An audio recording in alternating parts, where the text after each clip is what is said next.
It's a shame they're going to miss it, because it's interesting Gemarah, this we're going to do. Okay, so we're on 12a, and it's a couple of weeks since we met because of one thing and another. By the way, if you're wondering why I'm wearing sunglasses, nothing wrong with my eyes, but I left my computer glasses in England, and these, although they're tinted, they're the only ones that have got the right lenses for me to be able to see the screen without screwing up my eyes. So I apologize that I'm wearing tinted lenses, not for effect, I promise you. Right, let's get up the Gemarah Sanhedrin.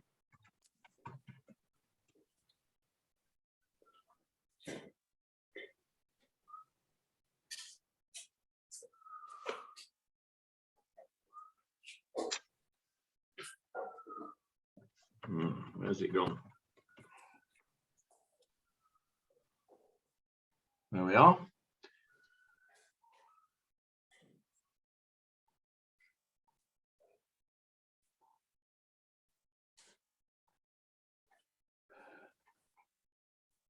Okay, we're on page 60. I hope you can see that now. Tell me if you can. We can't. You can't? Right. How about now? Coming. Yes. Okay. Now, we said 3 weeks ago that one does not intercalate the year before Rosh Hashanah. Yes, Julia. Actually, I'm really sorry. Firstly, where's David Marks? He's in Cape Town. Oh, of course he is. Okay, I wanted to say something after the shiur a couple of weeks ago. Oh gosh, and I've forgotten the. There is a reference that you make, and I've forgotten the name now, which you and David make regularly, and I have to admit I'd never heard of. Radak. Yes, and I had to ask my daughter if she knew, and to be quite honest, she didn't know either. So, but her husband, who is French, did know, and so I looked it up. I assumed it was well, it is a reference book, but I haven't never heard of the Radak. So I looked it up. It was very interesting. But I did want to say, I wonder if other people, I just sort of assumed it was a reference book that people had in the house, and it was something that I didn't have. But I didn't realize it was like an equivalent of Rashi, or he was an equivalent of Rashi, or even that it was a person. Yeah, okay. So do you remember what his name was? No. You can see it on the screen now. I'll just stop share and reshare for you. The Radak was Rabbi David Kimchi, who lived, if I'm not mistaken, around about the 11th century. Let me just, he was a little bit after Rashi, not very long after. Rashi lived in the 11th century, or end of the 11th century, beginning of the 12th. Can you see the screen? Yeah. So here he is, David Kimchi, Rabbi David Kimchi, known as the Radak. Why is he known as the Radak? Because Rabbi David Kimchi, Reish Daled Kuf, Radak. Simple as that. Okay. Why is Rashi called Rashi, Julia? Do you know? Well, Rashi's name, who knows what Rashi's name is? Leon, do you know what Rashi's real name is? It's Rabbi, is it Shimon? Shlomo. Shlomo Ben Yisrael. Yitzchak. No? Yitzchak. Rashi. Reish, Shin, Yud, Rashi.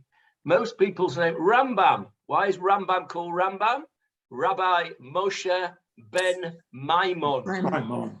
Why is Ramban called Ramban? Rabbi Moshe ben Nachman. Nachman. Ediz at the end, Leon, means son of. Oh, right.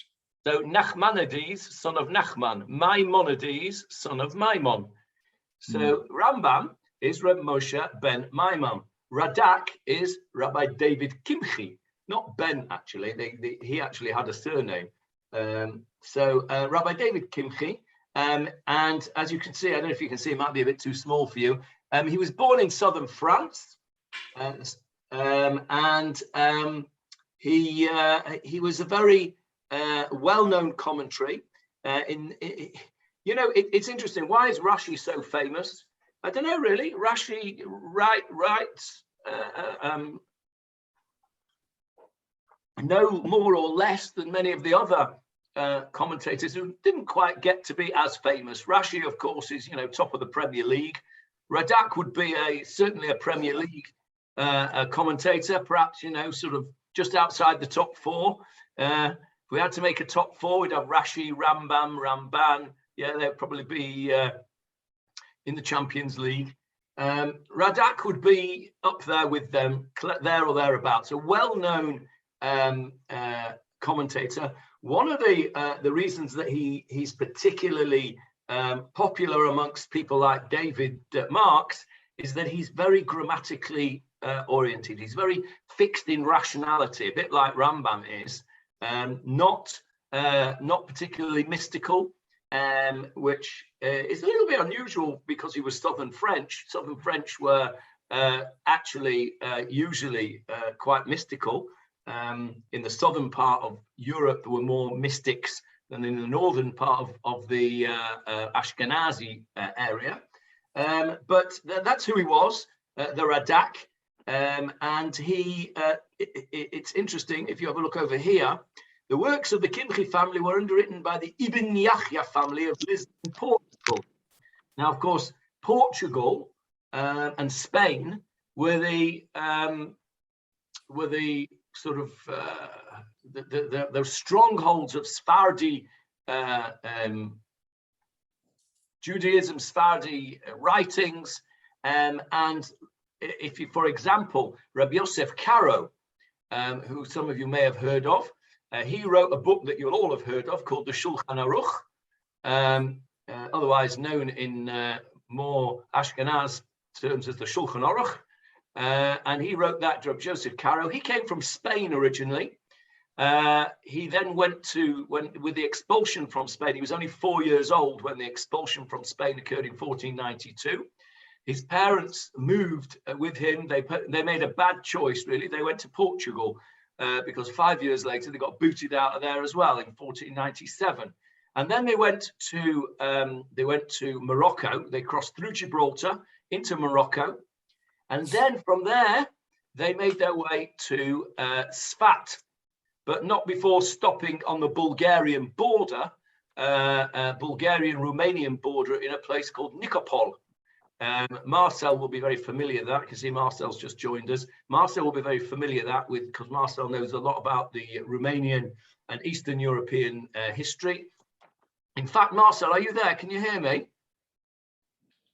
Oh, he's not hearing me yet. I'll wait till we can hear him because I want to tell him something very interesting. But anyway, that's who the Radak was. And he wrote a commentary to the whole of the Torah and the much of Tanakh as well. His main commentaries were on Tanakh, and he's very popular. So that's who the Radak is, and he's a particular favorite of David Marks, who is in South.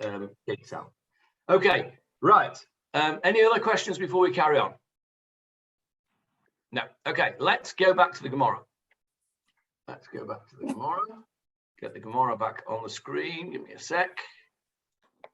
There we go. Right. So we said about 3 weeks ago that we do not intercalate the year. We do not make the announcement or make the calculation before Rosh Hashanah. Remember that? We actually said one of the reasons we said is that people would forget. And so we wanted to do it as near to the time that it was. Somebody ask something then? No? Okay. so they wanted to do this intercalation as near to Adar Sheni, Adar Bet, which of course Rosh Chodesh Adar Bet tomorrow, as possible, so that people wouldn't forget and make Purim and Pesach at the wrong time. And so we said, Ein ma'abrim et hashana lifnei Rosh Hashanah. We don't make this intercalation before Rosh Hashanah. And if we do, v'imi bruha eino me'uberet. We don't. If we do, it doesn't count. Avol mipnei hadachak, in a situation of emergency, ma'abrin ota achar Rosh Hashanah miyad. The earliest we can do it, even in an emergency, is immediately after Rosh Hashanah. And even then, afal pichein ein ma'abrin ela adar. Even though we might announce it after Rosh Hashanah, in Tishrei, it's Adar that gets the extra month. So we've already said that a few weeks ago. And then what we did was we asked a question. We're on to page 61 now at the top, if you're in the hard copy. We're in Yud Bet Amud Aleph, 12a in the Vilna Shas. And we asked this question, Inni, is that the case? Is that right, what you've just said? That we don't make an announcement about a leap year before Rosh Hashanah? And obviously, because the Gemarah has asked that question, the Gemarah is now going to bring a case where they did just that. And so they're going to have to question it. But what's fascinating about it is, if you remember, they sent out a message about the intercalated month, the extra month, in code, because this was a time of war. This was a time when the Romans, there's our chappie on the screen there, our Romans were in the Holy Land and were in charge. So, V'hashalchu leila Rava, they sent out, who's they? The rabbis of Eretz Yisrael sent out messengers, or a message, to Rava. Rava was not in Eretz Yisrael, he was in Bavel. And the sages in Eretz Yisrael sent out a message to Rava, the head of the community in Bavel, and this was the message. We did a little bit of this last time, 3 weeks ago, but it's a long time ago, and we're all a bit, bit old, so we can't remember things so well. I'm lucky because I actually looked at it last night before I went to bed. I re-listened to the end of last time's shiur, so I know where we got to. And so this was the message. Zug, a pair of what? A pair of Torah scholars, says Rav Steinsaltz, Ba Mei Rakat, came from Rakat. Now Rakat is the old name for Tiberius. And if you remember, we had a little discussion about that last time. Tiberius, of course, is named after the Emperor Tiberius. And of course, this was at the time of the Romans. It may have been before Tiberius, it may have been after Tiberius, but either way, the Gemarah is referring to Tiberius in its old name. It doesn't really want to use the name Tiberius, first of all, because it's in code, and we don't want them to know what we're talking about. And secondly, I think, because they wouldn't have wanted to really recognize the city as being called after their tormentor, Tiberius. I went in 1981, I went to a city by the name of Leningrad, which had previously been called St. Petersburg. After 1989, it became St. Petersburg again. It may well change again into Putingrad or something. Who knows? But this is what happens with the names get attached to places to commemorate usually tyrants like Lenin and Putin and things like that. So they wouldn't have wanted to use the name Tiberius for those two reasons. One, because it's meant to be a code, not meant to know where it's coming from. And secondly, they wouldn't have wanted to recognize Tiberius. So the message was, this is the message, and you can see it's in inverted commas here. It's not in inverted commas, obviously, in the Vilna Shas, because they don't have any punctuation, but Rabbi Steinsaltz has kindly put some punctuation in it so we can see that this is the message. Zug ba merekat, a pair of a pair of sages came from Tiberias. Now, the significance of that, we talked about that last time. First of all, it's a pair. What's the significance of a pair? Well, you need two witnesses, don't you? You need a pair of witnesses for it to be relevant, for it to be kosher witnesses. You have to have two of them. So that's the pair. And why did they come from Tiberias? Well, that's where the Sanhedrin was in those days. So this message so far is telling us that two Talmidei Chachamim, two reliable sources came from Tiberias where the Sanhedrin was. And what happened was, Utfaso Nesher, and an eagle grasped them. An eagle grabbed hold of them, Tfaso. We had a discussion last time about what the Nesher is in the Torah. The Nesher means a vulture, despite the fact that it's translated by most translations as an eagle. It's not an eagle when it's mentioned in the Torah, quite simply because they didn't have any eagles in the Middle East at the time when the Torah was given. It refers to the king of the sky, which is the griffin vulture in the Middle East. So Nesher in the Torah refers to a vulture, but here in the Gemara, it refers to an eagle. And it refers to an eagle because of this picture here. The eagle, of course, was the symbol of the Roman soldiers. There he is in all his regalia, and he's got holding a standard there with an eagle, a golden eagle on the top. So when the code says an eagle apprehended this pair, it means that the Roman soldiers arrested this pair of scholars when they left Tiberias. Now, this is where we got to last time. This is now new. As of now, we're doing new stuff. Uviyadam. Yes, Leon. Before we start, very strange that the art scroll talks about the soldiers as being Persian, not Roman. Where does it say that, Leon? I've got the art scroll open here. Where am I looking? Yes, 12a, Ahmed base, footnote number 19. Okay, the key to this code is as follows. A pair refers to a pair of scholars. Rakas is another name for Tiberias, and an eagle refers to Persian soldiers. That's what Rashi says.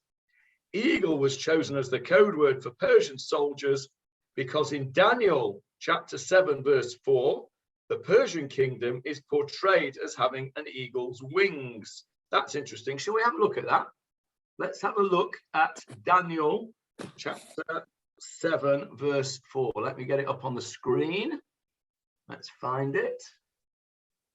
Won't take me long. I've got the whole of Tanakh at my fingertips here, thanks to Chabad. Daniel chapter 7. There he is. Daniel chapter 7. And I'll just share the screen again. You need to go back to verse 1 to give you the context. Really. Okay, off you go then, Leon. Tell us the context. Verse 1, Daniel chapter 7, verse 4. There it is on the screen for you.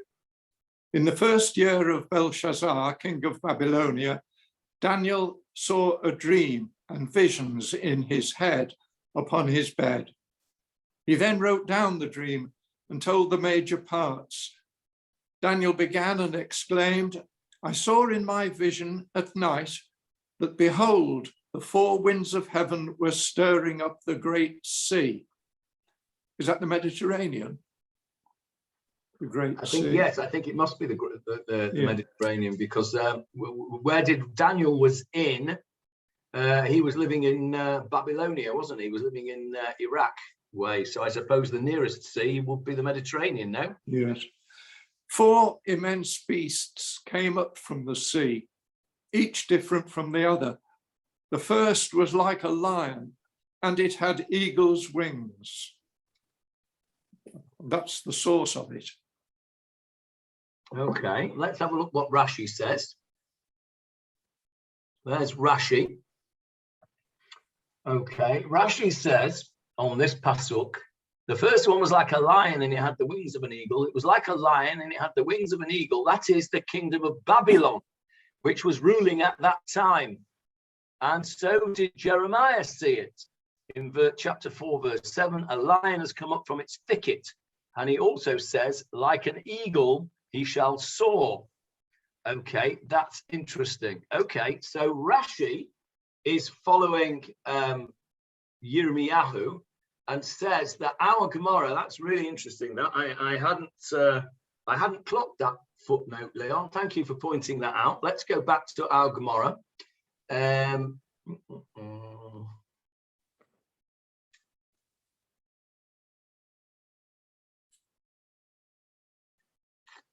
So let's have a look. B for background. Here we go. The eagle, this is Rabbi Steinsaltz. The eagle was one of the standard symbols of the Roman government. And the eagle was on the banner of each Roman legion. An aquilifer was a senior standard bearer, bearing the eagle standard known as an aquila of a Roman legion. These eagles were more than simply flags, as they served to some extent as gods among the legions that held them. Therefore, the eagle became a symbol for Rome and its military. There we go. Reenactor dressed as a Roman aquilifer. Well, that's very interesting, isn't it? What do we think about this? Do we think that this Gemarah is talking, when it says Utfason Nesher, a Persian soldier or a Roman soldier? What do you think, Leon? Well, I think it does really mean the Romans, because I remember at school that the eagle was always the Romans. I think so, and I'll tell you why I think so. Because the historical context is that this Gemarah was written in around about 500.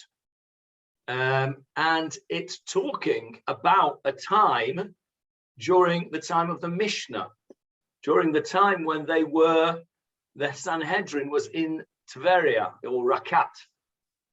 Now that was a time when the Romans were ruling Eretz Israel. The Babylonians did not rule Eretz Israel for many, many centuries before that. The Babylonians had been at the time of the destruction of the first temple, which was 500 years earlier, or more in fact, because here we're another 100 years on from the destruction of the temple, second temple.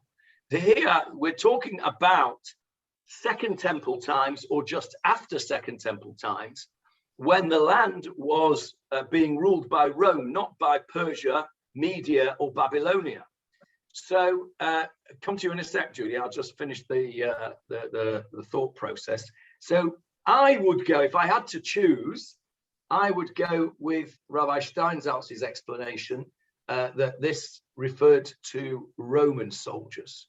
But I can see that there is a scriptural support for Rashi in Yirmiyahu, in Jeremiah. Very interesting. Yes, Julia, what do you have to say? I've just Googled it, and something's come up that said that in 102 BCE, Gaius Marius decreed that the eagle alone became the defining emblem of Roman power. And in his tome, Natural History, the Roman writer Pliny the Elder explains Caius Marius, in his second consulship, assigned the eagle exclusively to the Roman legions, and that was 102 BCE. 102 BCE, so we're talking a couple of hundred years before this event.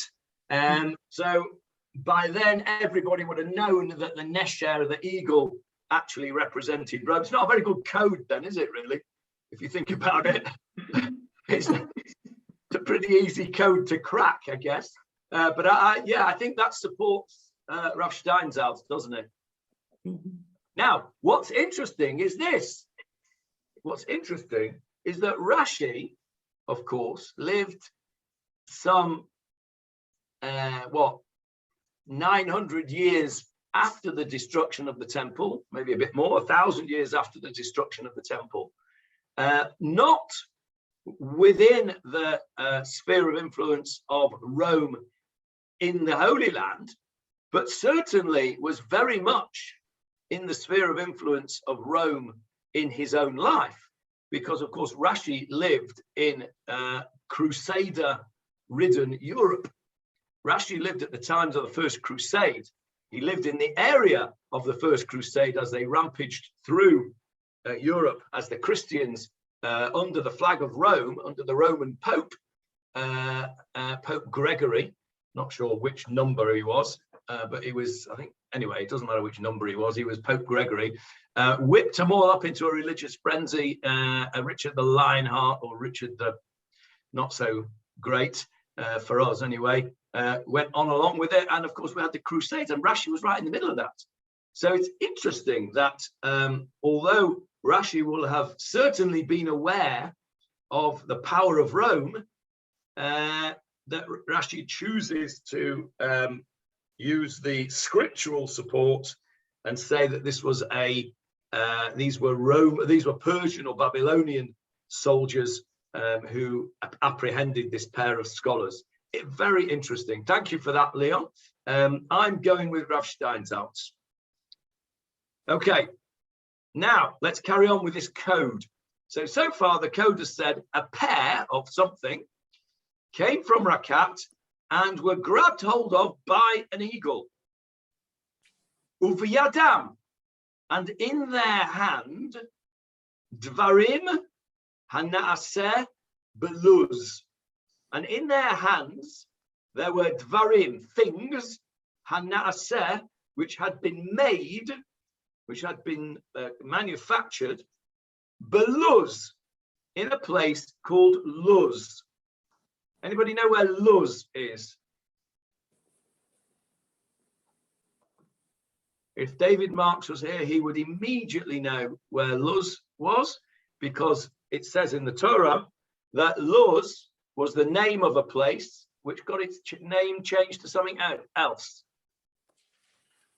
Is it Lod? Because I'm reading the Steinsaltz. Oh, well, let's have a look what the Steinsaltz says. Where are we? N, notes.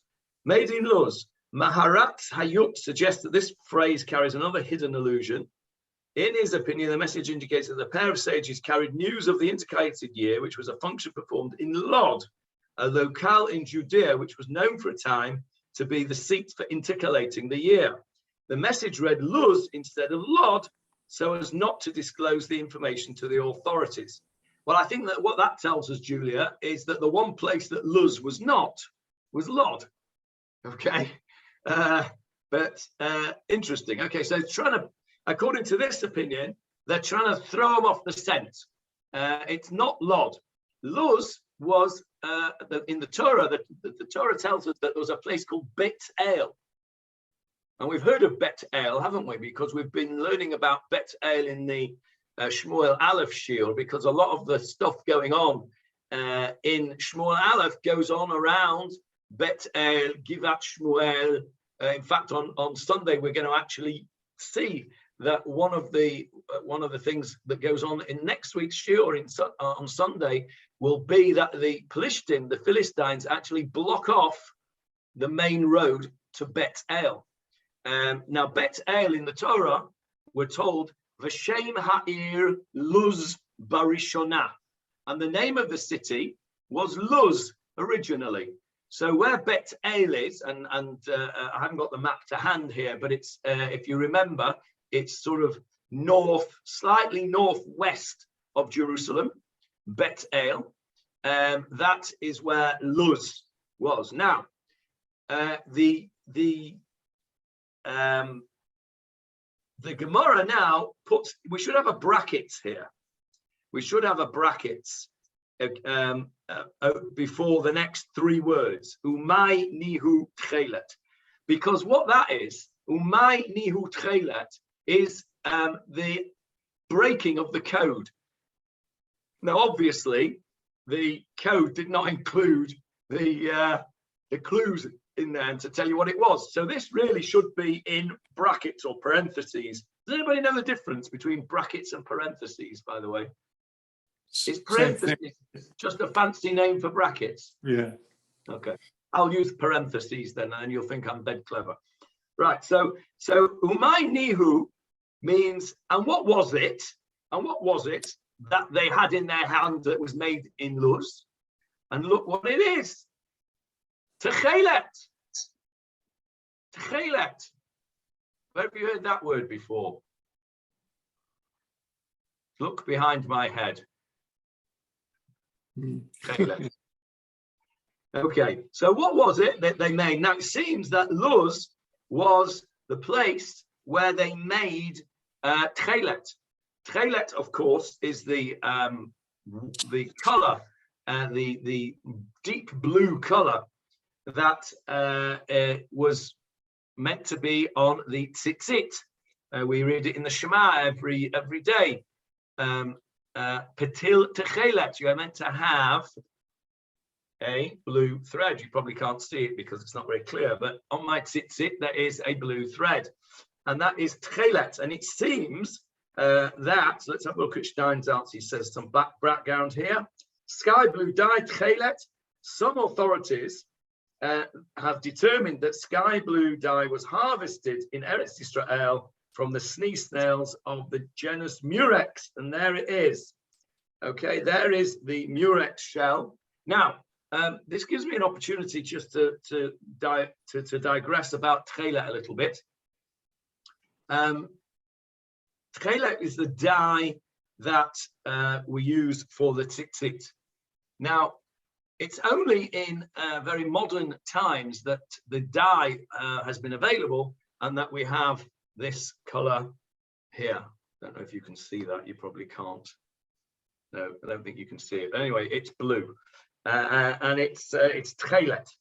Now, for many centuries, millennia, in fact, people who wore tzitzit wore all white tzitzit. Or if you were my kids, by the time you'd come home from school, they were more dirty grey. But they started off as white. And without any Techelet, without any blue. But how could we do such a thing?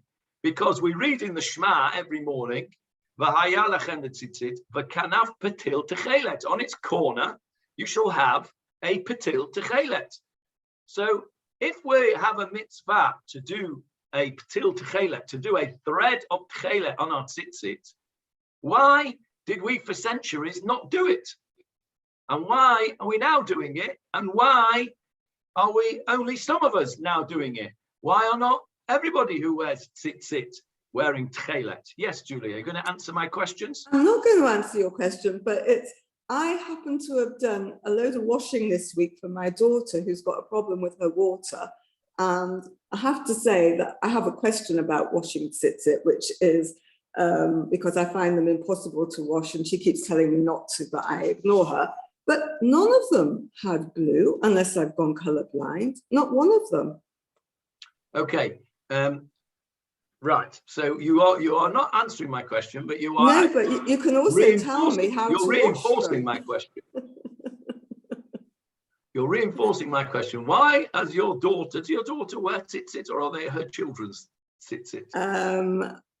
4 boys and their dad. Okay, fine. So she doesn't wear them herself. Well, she can if she wants. She doesn't have to. Why are your 4 grandchildren's and son-in-law not wearing blue on their tzitzit? Okay, that's the question. So the problem we had for many centuries was that we did not know how to make Techelet. It wasn't clear, it wasn't explicit where this Techelet dye came from. Okay, we knew it came from a snail, which was known as the chilazon snail. But what we didn't know for centuries was which snail the chilazon was. Now, sometime in the late 19th century, research started because of the possibility of analysis of fibers that became possible with new chromatographical techniques, chromatography, that's what I'm trying to say. Because of the invention of chromatography, end of the 19th century, it started to be possible to actually look at various dyes and by chemical analysis and chromatography, work out what their structure was, what their chemical structure was. And if you're really interested, if anybody's really interested to know about this, there is a whole machon, a whole institute here in Israel for Techelet, for the history of Techelet. It's fascinating. You can go online and look at it as well. And they cut a long story short. Somebody came up with a Hasidic Rebbe, and I can't remember, it might have been Rizhnitz, but don't quote me on that, came up with a fairly strong conclusion that a certain formula was the Techelet dye. And his followers, and only his followers, started to put Techelet on their tzitzit using this formula that he had declared to be the correct Techelet. Nobody else was having it. Nobody else accepted this. And it never sort of took off, as it were, outside of this particular Chassidut. As the 20th century progressed, and the techniques of chemical analysis became much more refined, they were able to take Techelet that had been found in places like Masada and other archaeological sites, where they found like 2,500-year-old bits of Techelet, and they were able to analyze it. And this institute in Israel, in modern Israel, came up with what they say is a 98% likelihood that this is the correct Techelet, and a something like 99.9% likelihood that this little fellow, the Murex snail, is the source of the Techelet. And therefore, they said, well, look, we now have this, we now have the knowledge. So we are now going to make Techelet, and we are going to go back to the authentic way of wearing tzitzit, and we're going to put the blue dye on using the blue dye that we have made, using the exact same formula and techniques that would have been used thousands of years ago, and using the same dye, not necessarily from the murex, but the same, a synthetic version of it, but the same formula, very much in the same way as diabetics today do not inject porcine or bovine insulin like they did when I first qualified. They now inject human insulin, but they don't inject human insulin from human pancreas. They inject human insulin which has been manufactured using the knowledge that we have of what the structure of human insulin is. And so it's the same thing here. The Techelet that I wear on my tzitzit is not the Techelet that whichever Hasidic group it was did, because this is different. The modern scientists think that they got it wrong, and it's a different, that their Hasidim still wear their Techelet, by the way. So that's why you find that in modern days, there are many, many people who wear Techelet, because they now accept that this is the modern equivalent of the authentic color of Techelet with the authentic dye, and therefore we can now fulfill the mitzvah in the way we were meant to originally. In other words, we can go back to authentic Judaism. Now, that's the reason why people like me wear Techelet. So why don't everyone wear Techelet? Simple answer, Julia, is that not everybody accepts this modern science. And of course, the more Haredi you are, the less likely you are to accept something which has been worked on by modern science, because there is a great fear, a great suspicion, and a great sort of pushing back against modern science.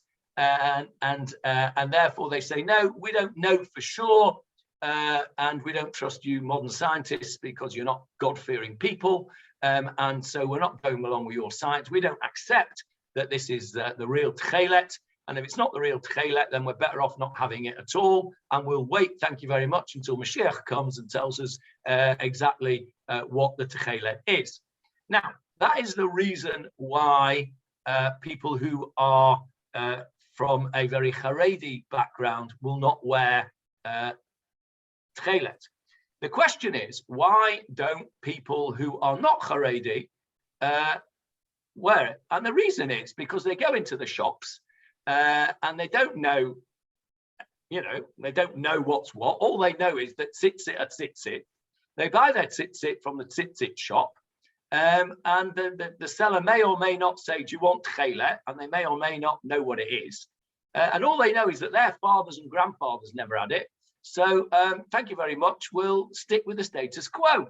And I think that excluding the Haredi people, if you were to ask most people who wear tzitzit that don't have Techelet, why are you not wearing Techelet? They won't know the answer to that because they haven't thought it through, or it's just not their tradition. Whereas if you ask most people who do wear Techelet, it's been a positive decision to do so. So if you understand what I mean, the not wearing Techelet for many people is just the continuation of the status quo.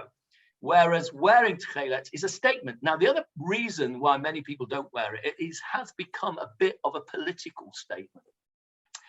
Because Techelet is the color of the Israeli flag, and because the science that has gone on to find out the Techelet color was done by modern Orthodox religious Zionists, then that's another reason for the certain groups in the Haredi people to say we're not having anything to do with it because you're not even really valid. We don't recognize the state of Israel. We certainly don't want to have anything that might sniff of the Israeli flag. And anyway, that those people that did it are not God-fearing people because they're not one of us. So it's become a bit of a political hot potato as well. A lot of people, the settler movement, for example, all wear Techelet with pride. It's almost like their rainbow flag, as it were, is the Techelet. The first time I wore Techelet on my talit in Manchester, I cannot tell you the number of comments I got, and they weren't all complimentary. It was like, you've become one of them, didn't know you were a settler, etc., etc. Because it has taken on a little bit of a political flag really to it, which is a bit of a shame. So that's Techelet. Now, the interesting thing for me is, why did I call the organization Techelet? When Ravido and I sat down and founded this movement, if you like, I was the one that chose the name Techelet. And I chose it because for me, it embodies everything that I want to do in my, if you like,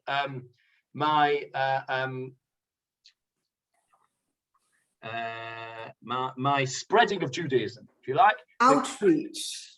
Outreach, if you like, yeah. Because what I'm looking for, I mean, we called it inspiring Judaism. I think if I was doing it again from fresh, I think I might call it authentic Judaism. I want it to be inspiring as well, of course. But what my personal search is to be as an authentic Jew as possible. People say to me, well, don't you want to be a Shulchan Aruch Jew? Well, no, not really. Shulchan Aruch was written in the 16th century. I don't want to be stuck in the 16th century. If I'm going to go backwards, I want to go back to the original authentic Judaism as much as I possibly can. Of course, I want to keep the halakha as it should be kept, but I am in search of the most authentic way to keep the halakha. And for me, Techelet was a symbol, or is a symbol, of what the modern world can do in order to enhance our Judaism, to take us to a more authentic and inspiring type of Judaism by saying, hey, look at this. Modern science has done what we've not been able to do for 2,000 years. My father never wore Techelet. He didn't know how to wear Techelet because it didn't exist. He didn't know, nobody knew what it was. His father certainly didn't. And all his ancestors, in Eastern Europe and wherever we came from before that, they never had the opportunity to wear Techelet. And I do. I have an opportunity to do that. And for me, that's inspiring. And the idea of Techelet for me symbolizes the combination, the shiluv in Hebrew, the combination of the modern and the ancient to come together to enhance our Judaism. So that's my pitch for Techelet, which I thought I cannot let go by since the Gemara is telling us about Techelet. So I'll get off my soapbox and we'll carry on in the Gemara. So where are we? Here we go. Is that where we're up to? Yes, here we go. So Umaynihu, what was it? What was it that we? Have you seen this? Everybody's dropped off almost now. I've frightened them all away. It's only the hardcore that are left. Umaynihu, what was it that they had in their hand? This is not in. This is in brackets because this is part of the code. It was Techelet. Bizchut harachamim. In the merit of the divine mercy, ubizchutam, and in the merit of these of this Techelet, yatsu b'shalom, they were spared. They were let go. The soldiers, the Roman soldiers or the Persian soldiers, whichever way you want to look at it, they let them go. Okay, that's the message so far. Okay, but they did not reach their destination, as it says here in the commentary. The message continued, and it says what happened to them. Va'amusei yerechei Nachshon, the descendants of Nachshon, the descendants of Nachshon. We'll come back to Nachshon in a second. Bikshu, they sought, from the word bakasha or bevakasha, a request. Bevakasha means please, of course. Bikshu, they requested likboa netziv echad. They wanted to appoint one netziv. A netziv is a pillar or a representative. They wanted to appoint one representative. And what happened? Velo hinichan adomi halaz. And the Edomite did not allow them to do so.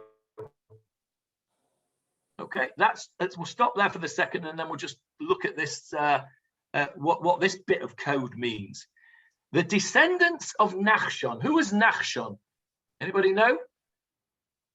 Nachshon ben Aminadav was the... He was the first one to put his foot into the sea of reeds, and thus showed that with faith that God would indeed protect the Jewish people, but one had to exhibit faith and take initiative themselves in order to activate that. Exactly. Thank you, Shannon. Could not have said it more beautifully or succinctly. Nachshon ben Aminadab was the guy that jumped into the sea, and he said, "What you're waiting for? Come on, let's go." And when the waters came up to his nostrils, God split the sea, as it were, in his merit, as you say, taking the initiative. If you are today called a Nachshonite, that means you are somebody who takes the initiative, doesn't sit back and wait for others to do it. You get off your tuchus and you do it, and you jump in feet first, as it were. But one of the, the trait of Nachshon, this get up and go traits, this taking the initiative, meant that then he was the Nasi. He became the Nasi, the president of the court, the head of the Sanhedrin. The head of the Sanhedrin was descended from Nachshon. So when it says Amusei Yerechei Nachshon, it's code for the Nasi of the Sanhedrin. the president of the Sanhedrin. Now, what do we know about the president of the Sanhedrin? First of all, the most famous one, of course, was Rabbi Yehuda Hanassi. Rabbi Yehuda, of course, was called after his great-great-great-great-great-grandfather Yehuda, comes from the tribe of Judah. Nachshon ben Aminadav was the prince of the tribe of Yehuda. If you look at all the princes that gave the gifts to the Mishkan, etc., you'll see the leader of Yehuda was Nachshon ben Aminadav. So he was this is code for the prince of or the chairman, the president of the Sanhedrin. And what do we know about him? He was the one who announced the intercalation.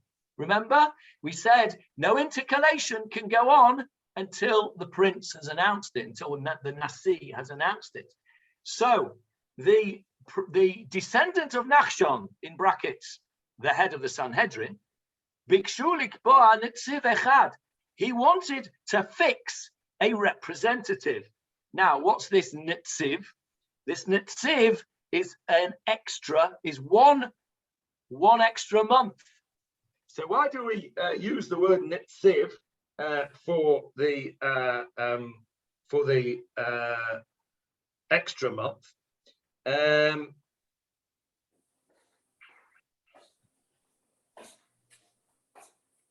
So if you look in the footnotes, well, you haven't got the footnotes there, but in the footnote here in the Steinzal, in the the art scroll, it points out why this netziv, this pillar, this representative, means the month, and it was the appointing officer.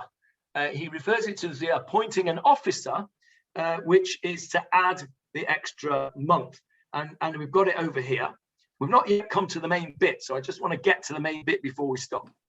And the Lo Hinichan Adomi Halaz, the Edomite, did not allow them to do so. Who is the Edomite?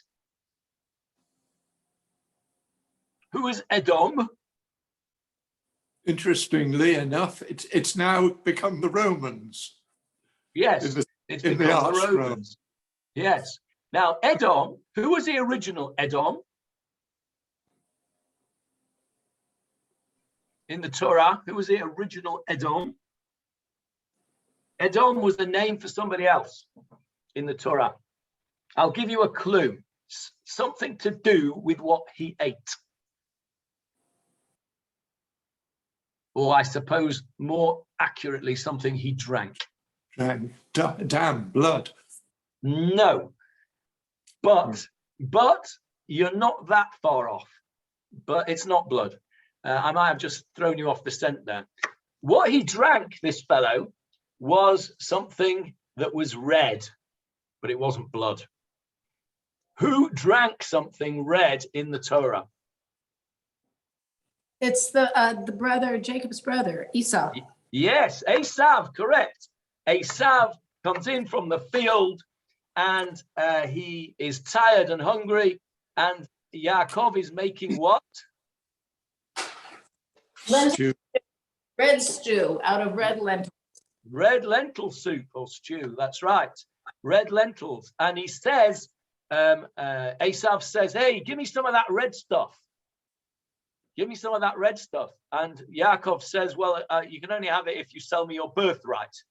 And Esav says, I'm not interested in your birthright. Just give me the soup. I'm going to die. I'm starving. So he gets the soup and he gulps it down. And the Torah there says, therefore, they called his name Edom. Right in the Torah itself. I didn't get it ready. And I haven't got David Marks immediately to tell me exactly where it is. So I'm not going to waste time looking for it. But you can look it up yourself. It's the story of Yaakov and Esav. The Torah specifically says there, Al-Kain Karash Shemo Edom. Therefore, they called his name Edom from the word Adom, which is red.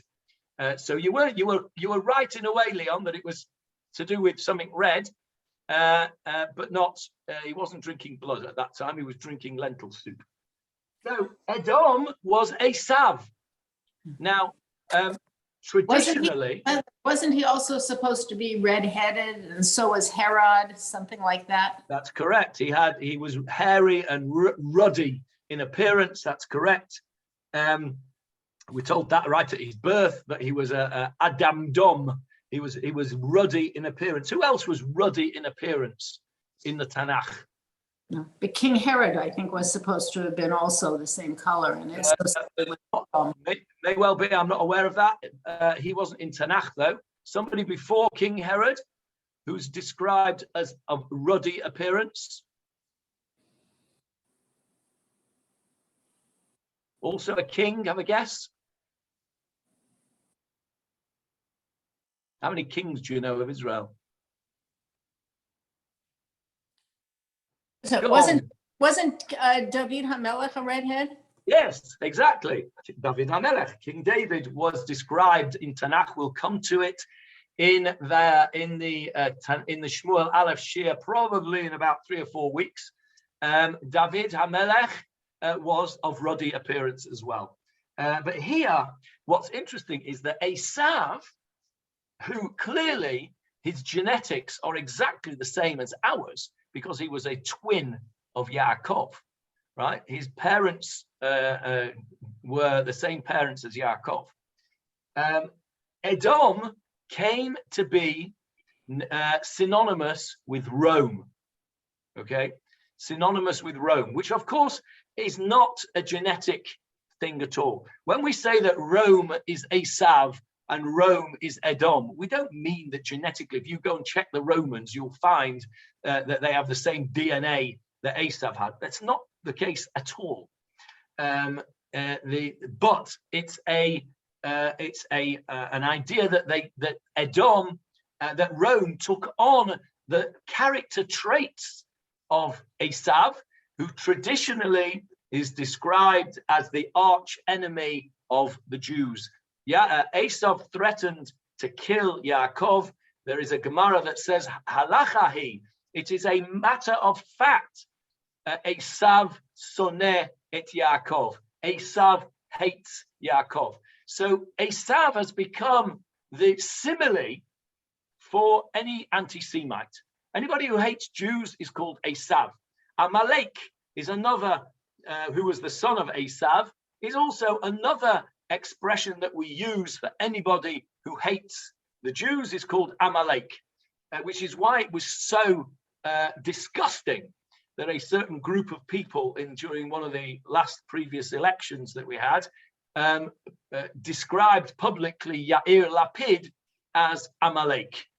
You can disagree with Yair Lapid's politics, you can even dislike him as a person if you like, but for another Jew to call a Jew Amalek is just utterly disgusting, and that's what happened. But Amalek, the reason they did that was because Amalek is and Esav and Edom, all of those names are synonymous one with the other, and they are their meaning is that they are anti-Semites of the first and worst degree.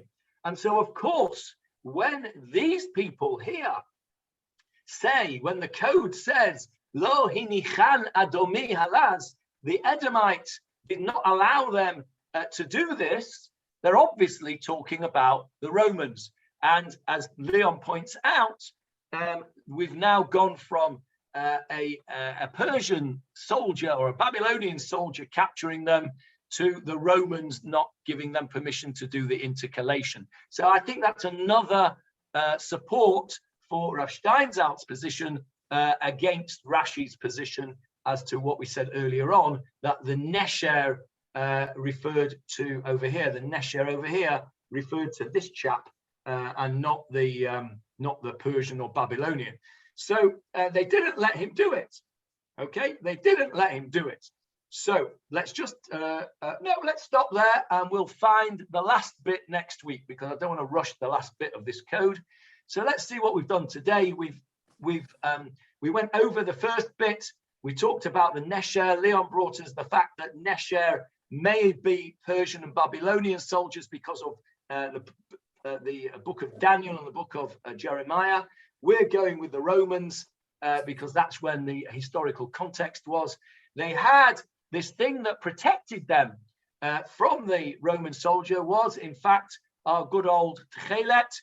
And we went to a little bit of history of Techelet. And now we spoke about Nachshon and the person who takes the initiative and jumps in there to be the first one to do something which is necessary. That's Nachshon. And the Netziv Echad, this was the one pillar. They wanted to make sure that the extra month, and the Edomite is the local anti-Semite of the time. And on this occasion, we're talking about the Romans. And what we'll see next week is the whole reason why the Gemarah brings this story, because so far this story has not told us anything about the question that the Gemarah asked, which was over here. Ini, is that the case? Is it the case that we do not intercalate a year before Rosh Hashanah? So this story somehow or other has to teach us that we do intercalate a month before Rosh Hashanah. Otherwise, the Gemarah won't make sense. And what we'll see next week is the end of the story shows that there was an occasion, and it's this occasion, where they did intercalate a year before Rosh Hashanah. And we'll learn that next week. Any questions before we finish? No? Okay, well, I expect you all to be wearing Techelet next time I see you. Ladies as well. There's no reason why ladies can't wear tzitzit if they want to. Although that's certainly got political connotations these days, women of the wall and all that. But I'm all in favor of it. Okay, see you all. Shabbat Shalom. See you all on Sunday. Thanks, Johnny. Thanks very much. Thank you, Johnny. Bye. Bye-bye. Thanks, Johnny. That was terrific. Thank you, Sharon. Thanks for your always interesting, helpful thoughts. Thank you very much. Bye, everyone. Bye.